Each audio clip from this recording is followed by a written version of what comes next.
नमस्कार मित्रांनो, आपल्या चॅनलवरती यूट्यूब चॅनलवरती पुन्हा एकदा सगळ्यांचं मनापासून स्वागत करतो.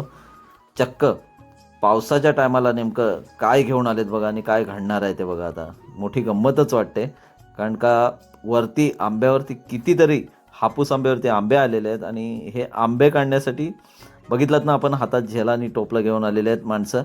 थोड्याच वेळात या आंब्यावर चढून हे आंबे काढणार आहेत. हे बघा, आता हे आंबे काढण्यासाठी अगदी पावसात म्हणजे लावणी झाली तरीही या आंब्यावरती आंबे, ही मोठी गंमत आहे. आणि निसर्गाचं वैशिष्ट्य म्हणजे वरदान आहे या आंब्याला, असं म्हणायला हरकत नाही.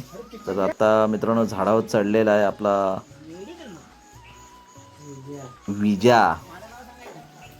विजावरती अगदी शेंड्यात गेलेला आहे आणि शेंड्यात जाऊन आंबे काढणार आहे. आपल्याला पण कालवणाला भेटले तर नक्कीच 2 घेणार आहोत. वरती भरपूर शेंड्यात आंबे आलेत. अगदी टोपला बिला बांधला आहे बघा, कसा मस्त बांधतोय टोपला.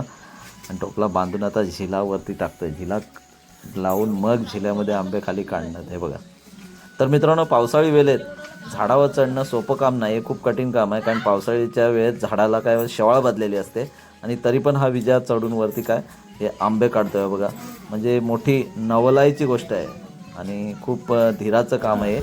तर हे बघा, हे आंबे आता खाली टोपल्यात काढलेले आहेत. म्हणजे एवढे तयार नाही, परंतु हापूस आंबा आलेला आहे. हा आंबा लोणचा किंवा याच्यासाठी वापर